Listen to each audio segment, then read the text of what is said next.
రాత్రిపై సంతతి కొరకై అహోరాత్రములు తపస్సు చేసే వానర కేసరి కేసరి కుల సతి కడుపు పట్టగా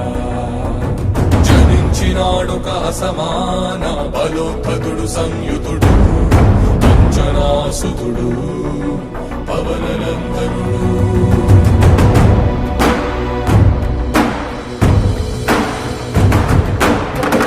కిరణముల ఉదయాత్ముని గని అది పండిన తీయని పంటను పడు సూర్య మండలము పట్టి తినాలని ఊళ్ళూరే తన దేహం నాటున రవి మరుగై జనము చీకటై పోరా.